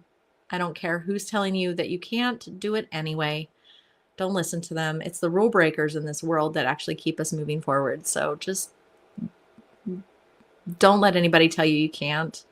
Just if there's somebody telling you that you can't, find a way around that. And if that means learning a better way to write it, teaching yourself something, going at it a different way or a different angle, or with a different team of professionals to help you, whatever it takes, just make it happen. Just make it happen. It's worth it. 100%. Couldn't agree more. Yeah. Stacey for president. Anyway. No. So I'd vote for you. Absolutely not. No. Hypothetically, if somewhere down the line in an Elseworlds folktale, if it ever happens, I vote for you in a heartbeat. But anyway. Wouldn't even run. All right. But I'm just saying, crazier things have happened in society, folks. But your logo's behind you, so I got to know this. Print to Pro, Alibi Syndicate Press. Pro. Right. So for those who are unfamiliar with those two, Tell us a little bit about them. What are they? Okay, well, Print to Pro, like I said, it was kind of like birthed from Edits by Stacey. Edits by Stacey was kind of like my editing service, which I still have and I still run. I still do editing. Print to Pro is actually a service where if you're an author that's looking to publish your book, whether it be traditional, indie, self-published, whatever you want to do, I help you make sure that your book is going to be able to get that done. So Print to Pro is more like a place where you would come to be that professional author. And like I said, I work with authors all across different publishing paths. So it doesn't matter what you're publishing or how you want to get that published. I will help you do it. And then the other thing about that is, like I said, the editing services are all like that. The formatting services, the actual book production, like we do that too. Like there's all those things that are part of that. That's all part of Print to Pro. Alibi Syndicate Press. I'm proud. It's another baby that we birthed. Troy and I birthed Troy Lambert, another amazing author. He and I birthed Alibi Syndicate because we saw kind of like a need for a publisher who was author focused and author centric. And so I have a love-hate relationship with trad publishing. And you can get into that with me later, but basically we opened this press because I wanted to make sure that there was a publisher out there for the noir thriller noir thriller, mystery horror genres that helped authors stay focused and learn how to run their business in their entire backlist, not just the book that they publish with us, and how to leverage a publisher, how to leverage a traditional publisher to help their author career continue to be long and have sustainability. And so that's kind of where Alibi Syndicate came from. And so we are like your alibi in the publishing world. And so that's where that just opened in January. And we are, like I said, we're doing our first Kickstarter, and it launches tomorrow. And then we just took on Vincent Zandri, his book Quietly Into the Night, and we're gonna launch that probably in March, I think, is when we're thinking. So yeah, and we've got a few more books that my good friend, the acquisition editor Troy, is going through right now. He's sifting through our pile and seeing what other projects we want to bring on this year. So that's where Alibi Syndicate sits in there. But yeah, Print to Pro, that's kind of my crowning jewel. And we actually just brought on a marketing specialist. She's actually putting together a learning course right now for authors to help them with getting that marketing thing figured out. So that's also we're working on that right now. I mean, I know we don't have the sound effect here, but it'd be nice if we could use "These are their stories." Dun, dun. Because honestly, I feel like that would Law be and Order. Yeah, that's what I'm saying. Alibi Syndicate Press's theme song potentially could be Dick Wolf's original Law and Order theme. I'm just saying. So yeah. As someone who grew up watching the reruns on TNT, We Know Drama, aka TNT's prime time in the daytime. Law and Order this, SVU that, Criminal Intent this, Trial by Jury that, which was a bit underrated CSIs, too. All 40,000 CS. By the way, there's nothing better to me. Anyway, there's a couple of things, but there's one thing that really stands out amongst entertainment media, and that is we got to move quick. The tide is rising, and we have a sinking crime scene. Yeah, and then you just hear the theme. Yeah. It's just like, okay. How, excuse me for saying this and being blunt, but how more badass can you get than a guy wearing a two-piece suit and a killer pair of shades and 85-degree weather in the city of Miami, Florida? In Miami, Florida. I know. Wearing a suit where it's probably 100 degrees. Do you know what's another to see him in the movie with Bruce Willis? Have you seen this movie? Hudson Hawk? Wait. Have you not? I know what it is. I know what it is, but I have not seen it yet. I'm so sorry. Oh my gosh, I've not seen it. Like that is another one that you have to see. But I know what it is. Hugo, is that his name? The guy from the Miami. Oh, well, his character name was Horatio, but his real name is David Caruso. David Caruso. That's right. I keep wanting to call him Hugo, but anyway, that guy. He's in the Hudson Hawk movie, really young, and he's one of the CIA agents, and he doesn't speak in the movie. Really? He just plays different. Yeah, and there's like at one point he's dressed as Andy McDowell in her dress and like Oh my follows her up the gosh. stairs. It is so great. What is this? What You is have this? I to never see heard it. of it. All right. Hudson Hawk. Look it Does up. anybody, It's okay, so I'm going to good. look this up. Does It's anybody know so if this is good. streaming right now? Send me a text. Let me know so I can sit down and watch this. I'll send it to you. It's so good. Lord. I don't know. I It's just so find it good. crazy that a man is willing to wear a 2 to 3 piece suit in the middle of Miami, 85, Yeah. 95 degree weather. Put on a pair Have of you shades. not seen walk Miami Vice? Well, I have seen Miami Vice. I love. Do you remember their jackets? Well, But they but didn't they wear were more socks. freeing, I guess. I don't know. Yeah, exactly. I don't know what it is. But yes, I remember watching reruns, mind you, of CSI Yeah. Miami seasons 1 and 2 on DVD, and then I watched Law Yeah. and Order on TV all the time. And then CSI Miami Yep. eventually made its way to syndication at one point, where I think it was on Spike TV. It was on not Core TV. What is it called now? Like Ion Television. Yeah, oh my gosh, Ion Television. Yeah, Wow, Ion that's they got awesome. they got a bunch of reruns of different series, so that's how I was able to Yeah. watch. And then eventually, my friend was like, "Hey, I love CSI Miami. It's really cool." And I was like, "You know what? Maybe I should watch more." So I did this thing. It's called Buy Physical Media, and I bought seasons 1 through 6 of CSI Miami on DVD. And then I just sat down and binged it, and I thought, "This is one of the coolest. This is great. This is even better. I don't even have to visit Miami. I could just go to Miami any day I want because anytime." So, it's can so I just bright, tell you it's so my sunny, movie collection? you know. So Mhm. my husband, who he does Yeah. not like the digital versions of like movies. He won't let me. He doesn't like to stream. He likes to pop the DVD in. Physical media, yes. Yeah. So you need to know that we have how many movies do we have? I was thinking my daughter was up. She counted them last year. Oh, jeez. Oh gosh, she counted them last year. She says I think she said we had like 732. Good Lord. And so we have this entire wall in our living room that's just floor to ceiling. You're gonna have to take pictures and DVDs. send this to me. Yeah, I'll send it to you. But yeah, so yeah, we're a little bit of a movie family. But yeah, A physical media holic. Yeah. yeah. But Hudson Hawk, definitely one of those you should watch. That is a good one. There's a lot of good one-liners in there. Bruce Willis singing "Oh, you ain't got a barrel of money," because every time he does a heist, he sings a song instead of using a stopwatch. He times it by the song. He knows all the song's lengths, and so you would appreciate that. Wow. You would appreciate that. That's cuckoo for Cocoa Puffs. That's You a lot would of movie, love by the it. way. You would love it. Hudson Hawk, guys. Well, we're gonna add it to the list. Hudson Trust me on Hawk. this. Hudson Hawk. I I don't want to know if be you- there for that preview movie. That one preview show. I want to be there. Oh, if we do a watch along of it, you want to sit in on Yeah. that? You invite me. I will. Yeah. I'm I'll even gonna provide the. Yeah. Yeah. I'll provide the save you a movie if seat I at the need to. table. Okay, good. Oh, Yeah, that I'm in. too. Yes. You and I can discuss that at certain points. Yeah. But yes, no, I will save you a seat at the high table because what we're doing in the month of February, because February is a couple weeks from now, we just put out the links too. This is on our social media. Everybody can find these. We are going to be doing a 40th anniversary watch along of There Can Be Only One. Highlander turns 40. Highlander, the original, like the first one with Sean Connery. Lambert. Yes. Yeah. Okay. There we Ramirez. go. There can Okay. be only one.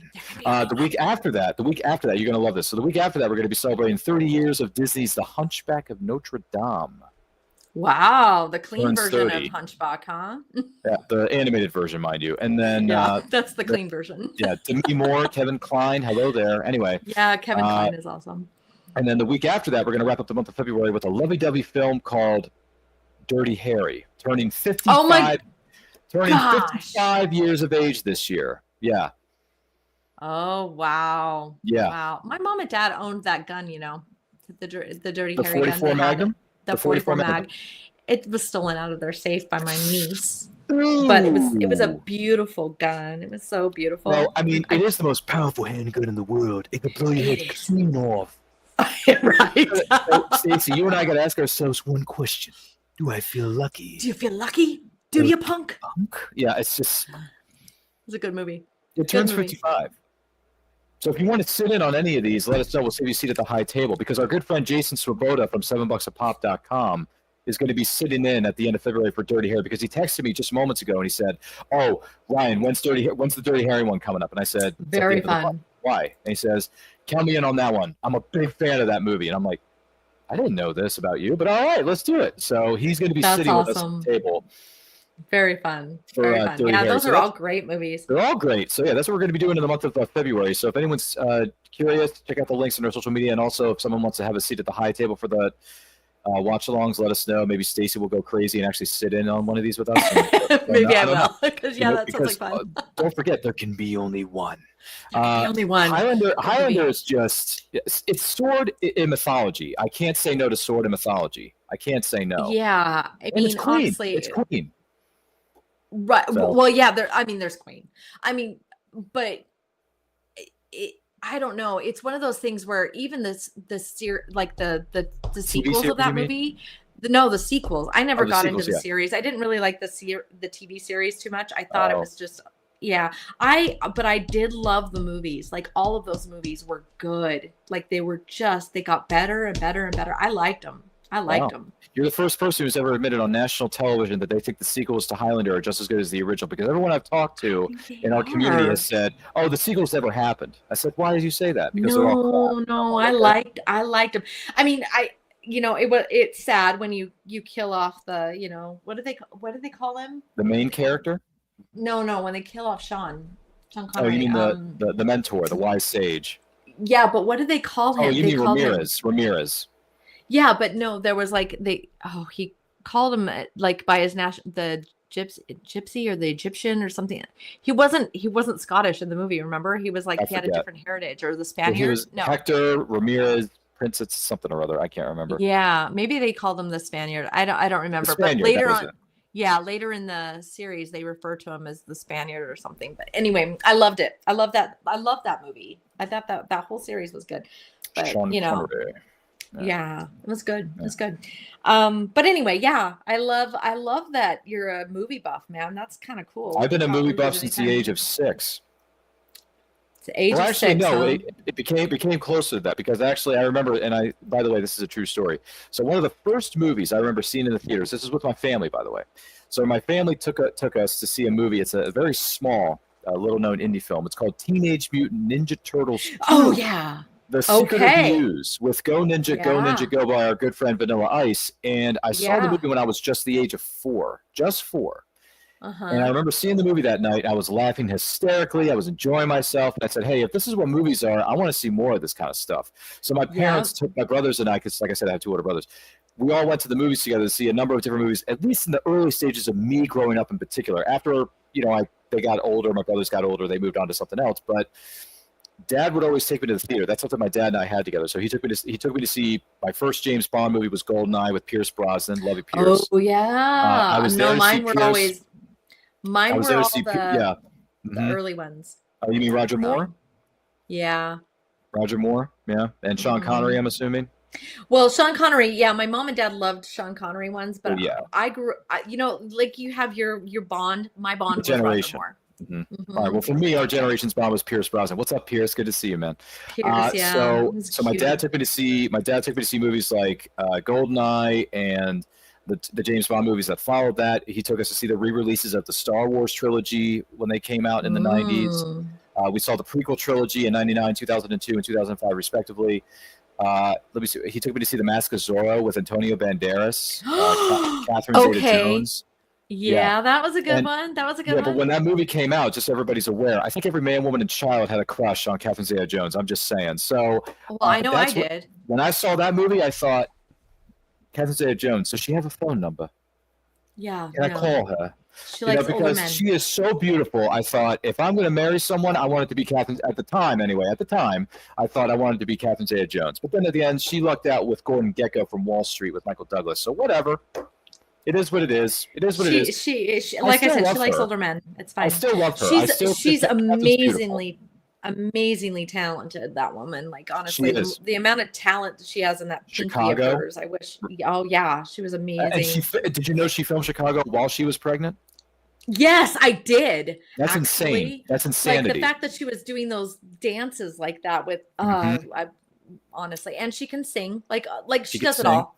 She just does it all. Did you see an interview that she was in a couple months ago, or last was it last year? I think it was last year. There was an interview with Catherine Zeta-Jones where two gentlemen were interviewing her for the upcoming season of Wednesday on Netflix because she plays Morticia Oh no, Addams. I missed that one. Okay, I'll send you the clip, but anyway, I'm going to give away the spoiler. So during the interview, the two gentlemen who were interviewing both, what's his name? Luis Guzman and Catherine Zeta-Jones, who play Gomez and Morticia. They look at her and say, Catherine, we just want to say thank you for The Mask of Zorro because you are our Hollywood crush. And she looks right into their eyes and says, thank you, gentlemen. Thank you so kindly. And then Luis is jealous. He says, what am I chopping over here? And then Catherine says, hello, these are my fans. They have grown up with me. I will say, part of the reason Catherine Zeta-Jones was everybody's crush, though, is the costume designer on that movie. They did a really good job. Do you think? You think? Yeah. I mean, that sword really fight in the barn. Job. Remember the sword fight in the barn?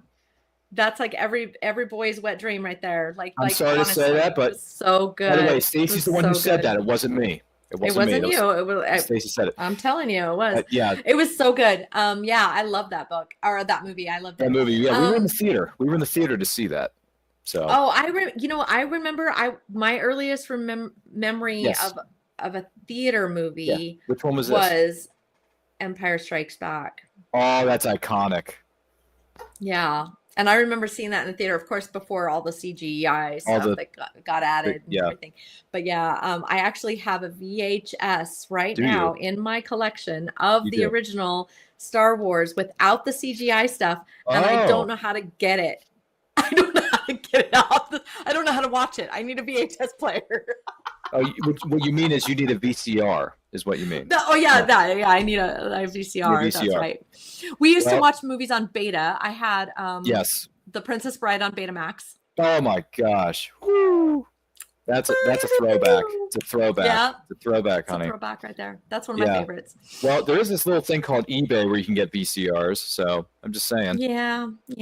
I mean, go to eBay. There's just go to eBay. Buy yourself one. I bought it on eBay. Exactly. But yeah. In the words of our good friends from Parks and Rec, treat yourself. Treat yourself. That's yeah. No, that's good. Yeah. Those are all good movies. Really good. They're all good. Really good. They're icons. They're icons. Icons, for sure. Which, by the way, I think apropos Empire Strikes Back, since we're in the midst of a winter storm, Echo Station 5-7, we're on our way. Attack Pattern Delta, go now. So those things are too strong for blasters. By the way, one of the best scenes in that movie, which is Empire Strikes Back, mind you, is "Laugh It Up, Fuzzball." Oh my gosh, I love it. But you didn't see us alone in the South Passage. She expressed her true feelings for me. Yeah. You stuck up, half-witted, scruffy little nerf herder. Who's scruffy? It's iconic. Every time my dogs need a bath, that's what I call them. Scruffy little nerf herders. Do you? Uh-huh. See, this just made me appreciate and respect Stacey of Print to Pro that much more. By the way, Grayson, the Overcomer, who's our good friend from the Veritas Entertainment family, he says, hey, everybody. What's up, Grayson? Good to see you, brother. Grayson's a good man. You know what Grayson does? Grayson writes sword and sorcery type stories. Ooh. Which is in the vein of Robert E. Howard's Conan the Barbarian. So. Ooh, in that, oh my gosh. Okay. Mm-hmm. So Conan, speaking of our friend Arnold, that there was a movie. I don't know who she was, and I don't remember the name of the Conan. My dad was a huge fan, but she was the beautiful black woman that was so iconic. She was the warrior, strong woman. Grace Jones. Grace Jones. Thank you. She was my crush. Really? I looked at her and I was like, oh my gosh, that woman is so freaking beautiful. I just wanted to be a warrior when I grew up, because she just was so strong, the fierce, I just loved her. And she was in a Bond movie with Roger Moore. So. Yeah, she was. I remember but they never really gave her a lot of talking parts, which really kind of bugged. She always had very little, I was like, I bet she could do amazing things if they'd let her talk more. Yeah, the first time I saw Grace Jones, you know how I was introduced to her professionally? I was introduced to her on the what do you call it? The holiday special called Pee-wee's Playhouse Christmas special. Oh my gosh, I forgot that she was on that. Everybody in Hollywood wanted to be a part of that Christmas special with Paul Rubens. Yeah. The basic secret word is here. Yeah. You know who was on that holiday special? Grace Jones was there. Cher was on it. Frankie Avalon. Cher. Annette Funicello. Joan Rivers. Joan Rivers was on it. Wow. Let's see. Who else? Lawrence Fishburne, who plays the cowboy character. Cowboy Jet, whatever his name was. Yeah, Lawrence was like young on that one. Incredibly young. Incredibly young. Like, oh my gosh, that's Lawrence Fishburne. What was his name? Gosh, I'm trying to think of the cowboy. Cowboy Jesse? Cowboy something, yeah. I can't remember what it was. I can't remember. By the way, Grayson says, Valeria didn't do that for you? Grace Jones from the inferior Conan movie? Blasphemous. I love the Jones, though. Okay, well, the cute little blonde thing that was in the other one, she was the blonde princess. What was her name? That would be the actress that I had the pleasure of meeting at a Comic-Con, Karen Dabo. Karen Dabo. That's right. And she was cute as a button. And she was cute as a button. And not only that, she played the iconic sister to Kevin Arnold in one of the greatest television series of all time, The Wonder Years. Was she? Mm-hmm. She was oh, by the way, I just got her name wrong. So her name in the movie, in the Conan movie, I'm thinking of because Karen is somebody else. But Olivia Dabo was the princess in Conan the Conan the Destroyer. Now in the Wonder Years plays Karen Arnold, which is the sister to Kevin Arnold in the Wonder Years. So I met her, and I had a conversation with her, and I said, Olivia, I just want to say thank you for being a part of the Wonder Years because it's one of my top 5 greatest television series of all time. She signed my Wonder Years season 3 DVD set. We got a selfie together. It is on our social media, by the way. It's there. And I met her cousin. Awesome. I met her cousin, Miriam Dabo, who played the Bond girl in The Living Daylights with Timothy Dalton.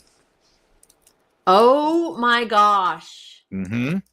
She was the cellist. She was the cellist. Gosh. The cellist. That's awesome. Yeah. Yeah, so I met a Bond girl and Karen Arnold in the same weekend in the same venue at the same time. Stacey, that is a real throwback. You're throwing me into like some really old 80s. Like I was thinking about the movie Dragon Slayer with Peter McNichol. Oh yes. Yeah, that's like in that same vein too. I loved that movie.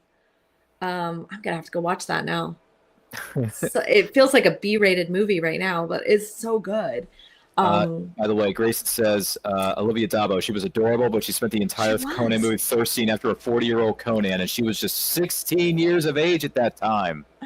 Girl, I was 16 when I was thirsting after some older men too. Like, and it never. It doesn't matter. Okay. Well, for Grayson, apparently it does. But Grayson, that's up to you, brother. That's up to you. It's okay. It's okay. I don't care. I was she's 16. Very beautiful, I was though. thirsting after. I was like thirsting but after. She's beautiful. I can't. She was so cute. If I saw Olivia Dabo right now at another convention, because she does conventions here and there, I would say, "Hello, darling. It's so good to see you again." Because she is so beautiful and so generous and kind. She's only 7 years older than me. I love her. Like and I don't know how she looks like she still looks the same to me. She hasn't aged. She's amazing. Yeah, I love her. She's cute as a but yeah, cute things. But yeah, I love that genre. That's a fun genre. I guess I was jealous it was Arnie and not me, says Grayson. It's all right, brother. Grayson. It's all right, Grayson. You landed on your feet. You're a best-selling writer with your book, which we're going to talk about at the end of this show, Grayson. Your Sword and Sorcery book that I just finished reading and gave you a 5-star review on Goodreads.com. Good job giving reviews. Like all of you reviews listening, reviews matter. Reviews really matter, and they tell the algorithm how to categorize and keep the book valid. So keep reviewing books, review books. Grayson, I wrote him a review. Terrence Leahue's books, I've written him several reviews already. Which, by the way, these are available to read on Goodreads.com. If anyone's on there, awesome. I am on there quite often. I might. If these are indie authors, and if you're an indie author, man, sell your books direct because that's the best way to support an author, and they get more royalties, and you can usually get the books cheaper. Support That's actually authors. a valid point. It's actually a valid point. And Grayson's giving us strength emojis. Yep. There you go, Grayson. Thank you, brother. And he's clapping. Yep. Yay. Good job, Grayson. What's the expression? By the way, the Sheen brothers, Charlie and Amelia, look at each other and say, golf clap? Golf clap. That's from Men at Work. I don't know if anyone's ever seen Men at Work, but with Emilio Men at Estevez. Work was Charlie good. Sheen, but yeah. Yeah. Oh, another good Emilio Estevez movie, The Way. Indie movie. I never saw that. I never saw it. Oh, he did it with his dad. It was good. With Martin Martin? Sheen was in it. No kidding. Martin Sheen is his dad. So Martin mainly stars in it. Emilio is, his son in that story, and it's really cool. good. It's a good Should movie. I look it up? Yep. All right, The I'll Way. look it up. Grayson, It was let me know where indie. it is. It's called The Way. It was done indie. Emilio produced it and directed it and starred in it. It's good. In the words of our good friend Wayne, I was not aware of that. With that being said, I do want to take this opportunity to say this has been an honor and a pleasure and a treasure, a national treasure. There you go. There's a movie. National Treasure. Wait, there's another good movie. It is a very good movie. It really is. Yeah, I mean, who doesn't remember the iconic meme or quote? I'm going to steal the Declaration of Independence. Ben? Anyway, I want to say this has been a great episode of And I Quote with the guest founder known as Stacey. Stacey, thank you so much for being here and taking time out Thanks, of your everybody. This was fun. Very busy, hectic schedule. Oh my gosh, you this was very helpful for me. I'm going to go back and republish these 11 books for this guy, Tom Schreck. If you guys ever want to check out somebody, we're republishing his books, because he left his publisher and he's doing it indie now. So we're going to, so we're going wide. He's on Amazon, but we're going to put him wide. So that's what I'm doing today. Shout out to Tom Schreck. Hashtag always support indie authors. Always. So thank you once again for being here, Stacey. Now, in case anyone wants to know more about you or the incredible things you're doing over there, where can they follow you? Oh my gosh, you can Google me, dude. I'm everywhere. I have no problems. But Print to Pro is not as well known as Edits by Stacey. Edits, like I said, Print to Pro is my kind of like my new brand, but Edits by Stacey is how you can find me. Printtopro.com, you can find me there. Editsbystacey.com will still take you to the same place. Alibi Syndicate Press, you can find me there. I'm on all of those handles on the respective, social media platforms, except Threads. I haven't yet gotten on Threads. I haven't kind of gotten over there. And I also am not on X or any of those things. I'm just, I guess I'm old school. Never mind. I'm not on all the socials, but you can find me. You can find me on Instagram, and you can find me on Facebook, and you can find me on the internet. And if you ever need to talk to me, you can always find me you can go to printtopro.com, and I offer free 1-hour consultations. I'm happy to talk to you about your project and make sure you're on the right track with that. So awesome. There you go. Awesome. Well, thank you so much for being here, Stacey. Stay with me. Stay tuned. Don't go anywhere. Feel free to grab some coffee and treats in our non-existent green room in the backstage area of this non-existent physical studio. There you go. See, what's up? But thank you for being We're going to talk to you again momentarily. Good Lord. My name is Ryan of And I Quote Channel. Follow me across all forms of social media. Where am I pointing to? Where is it? At And I Quote Channel. That's where you can follow us on Instagram. We're also on TikTok and Facebook. All the social media channels. There are also the links to where you can follow Stacey and myself are located in the description of this video below. So check it out because you're going to like the way you look after checking out those links. I guarantee it. See what I did there for you, Stacey? See what I did there? By the way, we're on the road to 5,000 subscribers. We have reached over 37 subscribers already, which is fantastic. We hope to reach 5,000 before the end of 2026. So the best way you can do for us is share this video, share the love, share the awesome sauce that we brew here at And I Quote Channel. Once we reach 5,000, we will have a live stream that will include special giveaways. That's right. Special giveaways, Exit and Smithers. Maybe Stacey will want to add something to the fray on that live stream. And also, to give you a heads up, the seasons are changing. So feel free to grab yourself some shirts, hoodies, or stickers you wish to add to your water bottles. They are in our Redbubble store, which is located in my link tree. The link for that is located in the video description down below. And it's also located within our social media bios. And if you want to check out my short story, it's called Wolf of the West. That was published by Veritas Entertainment as a part of the Western anthology called Western Tales Volume 1. So if you're into the Western genre straight up, all you got to do is saddle up. And I'll tell you what, I'm your Huckleberry. So check it out. I think you really enjoy it there. And also the Writer Showcase is going to drop tonight, Saturday, January 31st, 7 o'clock Eastern time. We've got a great roundtable discussion with a bunch of different writers of different genres. And we're going to be taking your questions during the course of that time. So let us know your questions during that show we got on 7 o'clock Eastern time tonight. And then once again, And I Quote is normally on Saturdays, 12 o'clock Eastern. Movie watch-alongs, which Stacey found out is going to be her new addiction, is going to be on Fridays at 7 o'clock Eastern time because, Stacey, there can be only one watch-along per week. Sorry, we can't do more than one. But it's going to happen, and we got a lot more great things in store for you. So thank you so much for being a part of this episode of Van Dyke Quote and for all the support. Do not forget to like, comment, share, subscribe, ring the bell to be notified when the videos go up or they go live. And remember, life is better when supporting indie creators and indie writers from all over the world. Take a look at these. Strelin of Ulia is a cursed man, and cursed men are dangerous. He has traveled the known world seeking a way to lift his curse. So far, he has not found what he is looking for. When Trellin arrives in the city of Anshi, in the nation of Paraba, he meets a cold reception. The desert nation is unforgiving, its people have proven untrustworthy, and the locals have no love for foreigners. Now, a wealthy stranger offers to lift Trellin's curse for a price, and he must make a choice. Seek a solution elsewhere, or risk imprisonment in the Tower of Ruhak, a place from whence no man has ever escaped. The known world of Atera, the prisoner of Ruhak Tower. Now available on Amazon in paperback and on Kindle.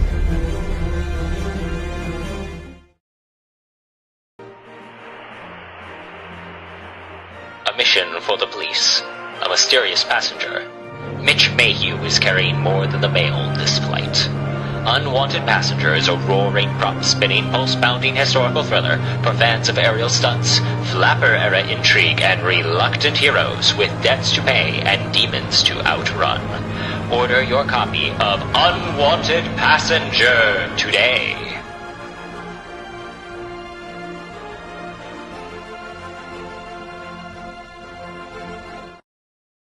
There it is. Luckily for you, you won't have to go through half of what I went through to get your copy.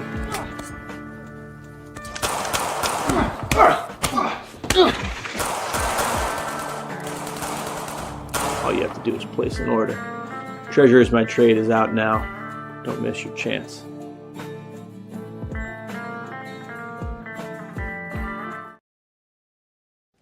Good morning! Oh, and in case I don't see you, good afternoon, good evening, and good night.